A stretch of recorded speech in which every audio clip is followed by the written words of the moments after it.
You finish your pitch, and the customer says, it's quite expensive. Your product is too expensive. You arrive home. You're a few minutes late. Your partner says, you're always late. There's a dirty plate left on the table. You never wash the dishes. What do you say in this moment?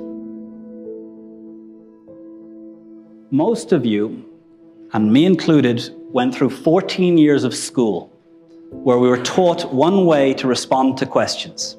Teacher asks questions. How do you spell cat? Student, C-A-T.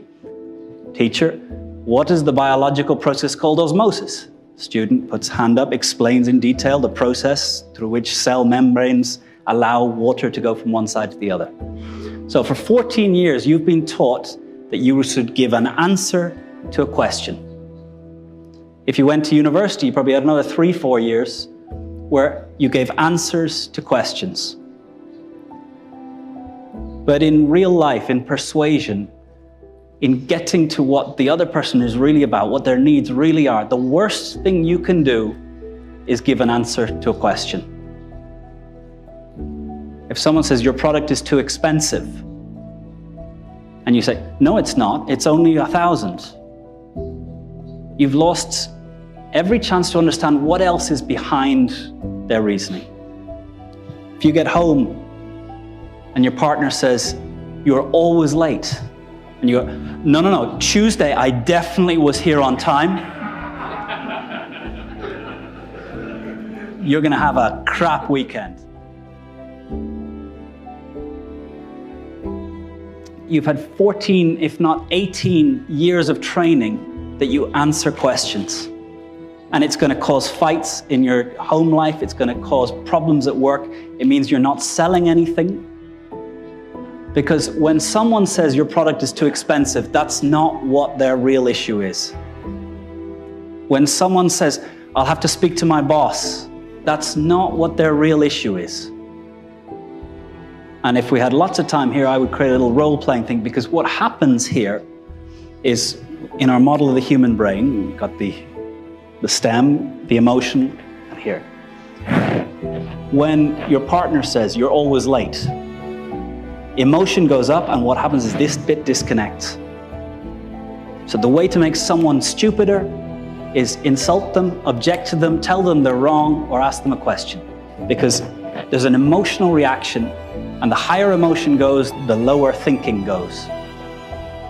So if you don't practice this response, you're not going to be able to do it in the moment. If you don't practice repeatedly how you'll respond to you're always late, you never wash the dishes, you never do your part of the share, your product is too expensive, your competitor is better, you failed us 3 years ago, I don't trust your company.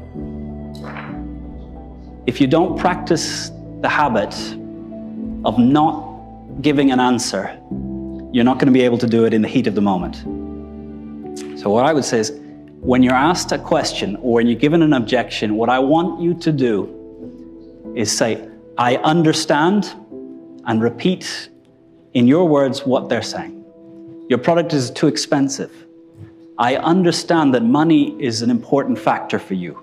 What other criteria will be used in taking this decision? So you understand and you give an open question back. And I call this conversation Aikido. So martial arts. Martial arts are about using the energy, the force of the opponent against them. In judo, if someone punches, you pull their arm and you allow the energy to keep flowing. In karate, it's another thing. In Aikido, the concept is you go towards the punch, go towards the energy. So if someone punches you, if someone asks you a question, if someone objects, says you're wrong, the Aikido method is go towards and see the world from their view. So in Aikido, you learn to go towards the punch, dodge it, and look, and you're seeing the world in the same direction as the person who's attacking you. I understand. And It takes some habit to start to be able to give I understand and fill in good words. So practicing, you're always late. I understand you feel frustrated. I understand you feel let down. I understand. You'll have to work on this quite a few times over the next 10 years to find the set of words that captures what the other person feels, what's behind it. What can we do now? What happened during the day?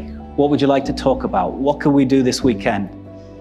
So what's the way that instead of when you get punched, walking straight into the punch and having a very bad weekend, when a client says you're too expensive and you go, no, we're not, and you learn nothing about who else they're considering, what other criteria are important, what process they've gone through, who else is involved in the decision. So I hope that, and this takes 14 years of it being drummed into it, 4 more, 18 if you went to university. It's going to take you at least 18 years to get out of the habit of responding to questions with answers. Because we live in an uncertain world and we don't have the answers. But by giving the answer, we shut down the possibility of hearing what's really going on in the other person's mind, in the other person's business, what other things are going on. So if someone says your product is too expensive, I understand that money is an important criteria for you. What other things are important in this decision? You say, I'll have to talk to your boss on this. Hey, this is an important decision. I understand you want to get everyone involved. When can I come and meet with you and your boss together? In fact, that's a bit of a closed question, but the habit here is being good at I understand and accepting the energy that's coming from the other person, and then giving back an open question.